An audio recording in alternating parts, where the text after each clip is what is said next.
All right, everyone. Hillary Clinton appears to have been completely blasted out of her mind. I don't know how many glasses of wine she had the other day, but she had a little quip there where she was talking about, thanks to all the activists and stuff, basically the hashtag resist the pink hat people, the same people that she blamed for losing the election at one point, in post release of her book, when she's going on her shilling and complaining and whining tour. She's like, I see all these people with pink hats gathered together. Where were they at the ballot boxes? And it's like, Hillary, if a person is a hashtag resist pink hat wearer, I guarantee you they were politically active enough to go to the polls 9 times out of 10. Probably more, probably like 99 times out of 100. And almost all of them voted for you, a handful for Jill Stein. I bet not one of them voted for Donald Trump. And so blaming them was like the stupidest thing she ever did. But I don't know how sauced she was, because it looks like in this little rant of hers, she then looks off camera and then does her, crazy chuckle and her sort of dementia-looking face. And she's like, oh yeah, this is to all the activist bitches or something that support activist bitches. And it's like, what? You really think that comes off there? You're a 70-year-old woman, a neoliberal who basically sold females out, which is why, several classes of female voters voted in favor of Trump at considerably higher levels than you would have expected. Look, Hillary Clinton did more poorly among certain female voting blocs than Barack Obama, who was male. Partially because he didn't make that a main campaign platform. Hillary Clinton did. In fact, it was basically her own platform. What did her platforms boil down to when she was running?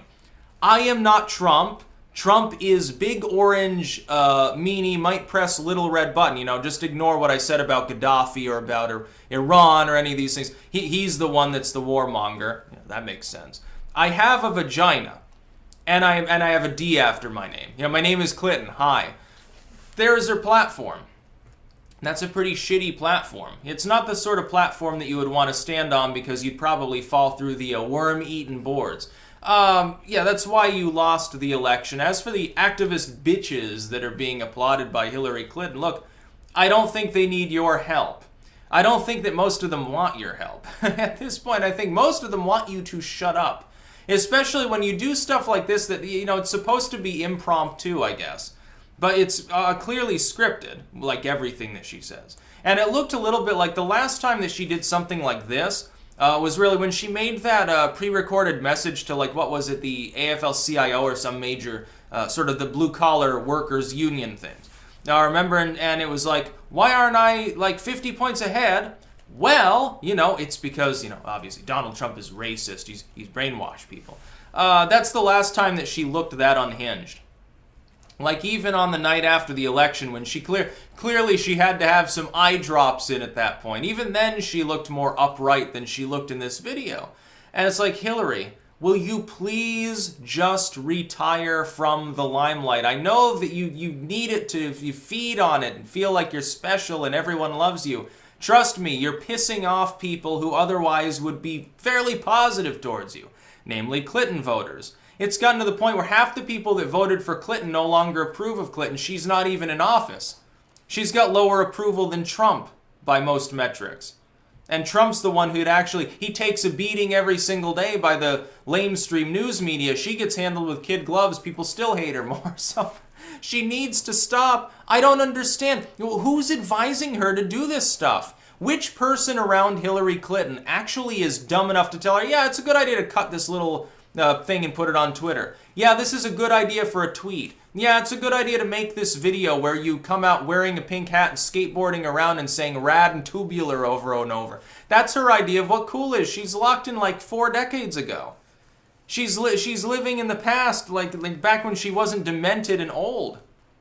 No offense. I've met plenty of people who are in their 70s and even older. Who are totally with it and who are still, cool by comparison. Hillary Clinton's not one of them. Hillary Clinton is the furthest thing from that. I'm scratching my head and shaking my head at the same time. I'm thinking, why did she think this was a good idea? It's not. It's bad optics, certainly. It makes her look like she's suffering from onset dementia. But then again, Of course, I think unmedicated individuals knew that around the time she collapsed into her van like a sack of potatoes on 9/11. Yeah, not the greatest look either, especially when for several days they're like, oh yeah, she just overheated. Oh yeah, she overheated, but she also had the flu. Oh yeah, she had the flu. She had got pneumonia from the flu. That's why she collapsed. You know, they changed their story 3 times. And even people on the left at the time, they pointed out the real problem isn't that she, fainted or that she's sick. The real problem is that it looked like a cover-up because no one wanted to talk about it. And that's definitely true. Look, if the campaign had come out and said, yes, Miss Clinton collapsed of heat stroke earlier and just left it at that, probably most people wouldn't have had a problem. It wouldn't have had any validity beyond, the inner circle of Trump voters. Unfortunately, the centrists got wind of it, and then when they realized that Clinton and her campaign hadn't actually said what the problem was, they said, oh shit, she really is sick.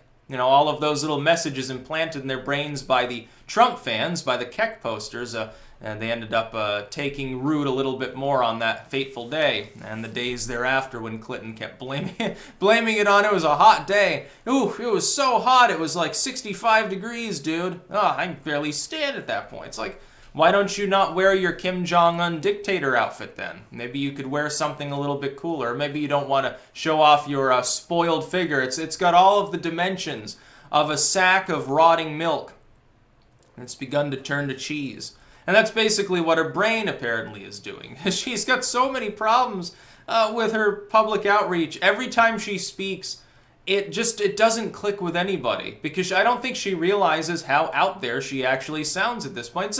It's worse than old Clinton. Old Clinton could be acerbic. Clinton back in the 90s, 2000s, even the early 2010s. She could be grating. She could be acerbic. She could be taken as, that shrill harpy, basically. But she didn't seem demented. She didn't seem totally out of it. Now she does.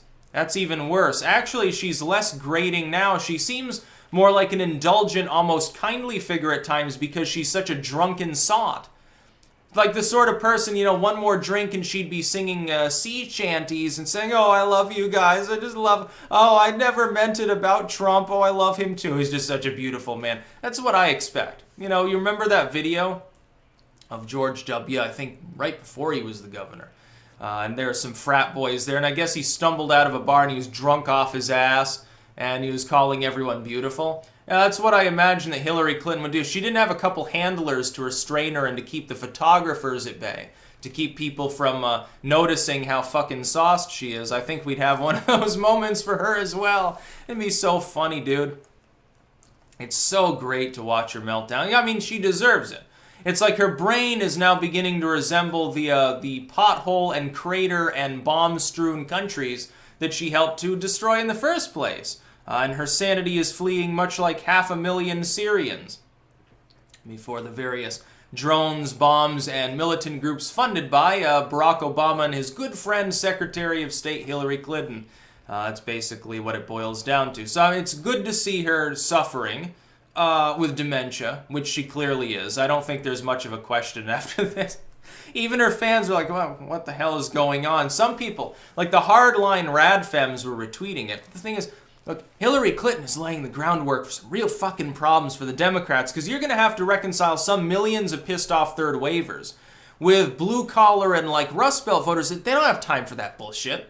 They want more money and Trump's already giving it to them. They want money and jobs and they're not into the moral policing sort of social justice warrior bullcrap that you are. How do you reconcile the two voting blocks? You know what their new answer is? Oh, Joe Kennedy will run. He's kind of youngish. He's a Kennedy. And then meanwhile, in reality land, people are like, another dynastic candidate. Look, Clinton is the last candidate. She's dynastic. Now it's Kennedy. Oh, and all the Bushes are still trying to get back into politics. I think there might be a problem here. Trump would kick his ass. It doesn't matter that he's younger or that he's kind of well-spoken. He looks like he's also a white male. Now, it's not going to go well. Again, the social justice warriors are not going to vote for him just because he fucking says, hey, I'm distantly related to John F. Kennedy. It's not going to happen. Trump will just start talking about Ted Kennedy.